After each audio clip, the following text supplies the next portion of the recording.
So please try to understand my perspective. I was born in the United States in the early 70s. I grew up watching sitcoms. Sitcoms where everybody's house is palatial, neat and tidy. Until Roseanne came along, that changed everything. In the middle is such a joke. It's like, you can tell these people, they're too upper class to be living in this tiny little house, you know. Maybe that's what people would think about me if my life were a sitcom. Is this a joke? Aren't you upper middle class? No, I'm not. So, when the guy approached me the other day and he gave me his phone number, he said, call me, I'll send you the article. He was just doing a good deed. But I'm thinking, he wants to socialize with me and my family, but I'm not in his class. I'm probably not in his class. He said he actually met the director and talked to the director of Rain Man. And I also worked with a gentleman very similar to this man, although this man, I liked him a little bit more. He said he was a personal secretary to John Paul Getty. Remember the oil baron? It's like, yeah, I can rub shoulders with important people, but at the end of the day, I'm not anybody. I'm like a ghost in society because I don't say, give me your money, I'm poor, help me. But on the other hand, when I give money, it takes a lot. It takes a big chunk out of me. If I give you a $6 tip for a haircut, wow, that's a lot. And you don't understand because you're not capable. It seems like our society in the United States suffers greatly from affluenza. We assume that all the quote-unquote attractive, articulate, educated people have money. They have status. Some of us don't. And years ago, I used to take my daughters to dance lessons in a very upscale area. Not because I was trying to be snobby, I just wanted them to have good dance instruction. And I didn't think it was wrong to go to an area where people really were clean and neat and tidy and well-spoken and had nice houses and had nice cars. It's not like I was trying to avoid my own neighborhood. It just seemed like a more pleasant environment. I wasn't trying to be an interloper or something. You know what I'm saying? But people know. They figure you out. Whether you go to a church or some function, they figure out, well, you're not really one of us. It's just so painful. That's why I just don't dive into social activities anymore. The times I've tried, they've canceled. We have a community center right up the road. I live in the township, so I am a resident. I belong here. I belong. I'm not a pretender. I'm not an interloper. I tried to sign up for a Spanish class, but there weren't enough people that wanted to take the Spanish class because I want to learn Spanish.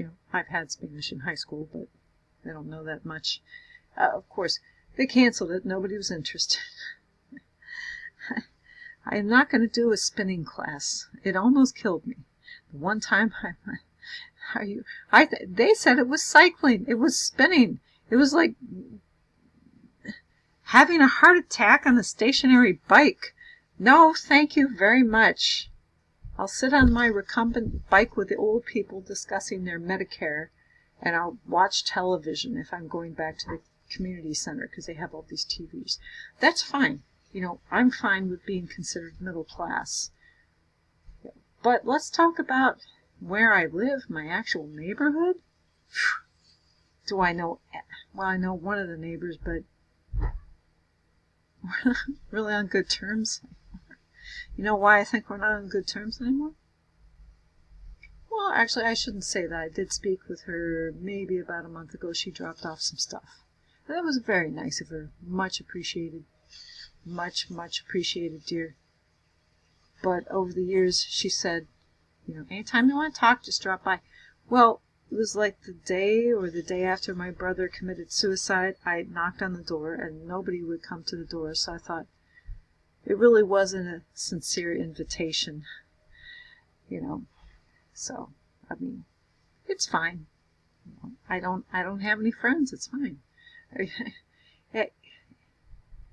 I noticed that when I was in my 20s, people would approach me that knew me from church or someplace. They say, "Oh, aren't you so-and-so?" and blah, blah.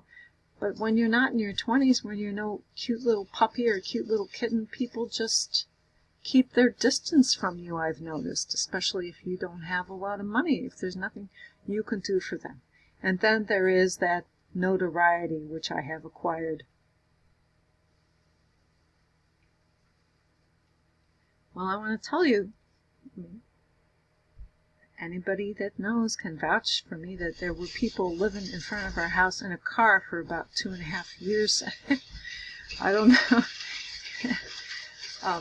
And that's not so bad, but the woman who was the girlfriend was just extremely hostile and just very loud, and she was just like blah blah blah blah blah all day long. She wasn't like she was like it's like,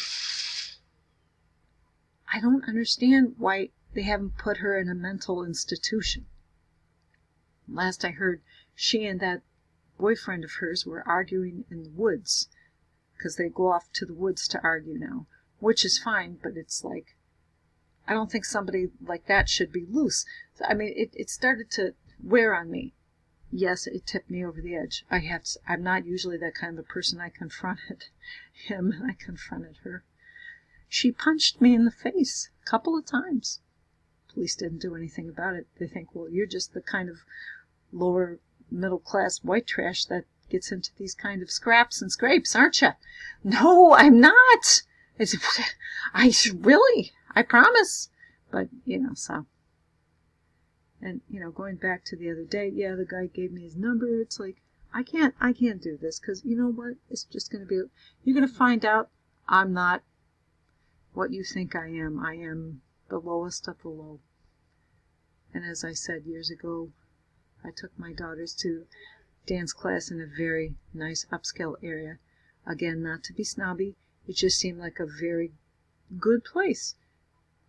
Just very inviting. Just wonderful in terms of the environment and the instruction. And some of the parents were okay. But there was this particular child that was in my daughter's class. And her parents were Japanese, so I assume if they're living in that area, they're probably working for the car manufacturer that is located in Marysville, Ohio. So I'm thinking, they're making a good income. It's fine. It's fine. Good. And then I suppose the grandmother came to visit from Japan, and she liked me. She took such a liking to me. She said, "Oh, please come over to our house. Oh, please." I'm like, "Oh, okay, I will." It's like, you don't know me. I'm not part Japanese. I wouldn't be ashamed to say it if I were, if I were Japanese, that'd be wonderful, it'd be an honor. But it's like, I'm no good. I really am a nobody. You don't understand. I'm a ghost in society. So, goodbye.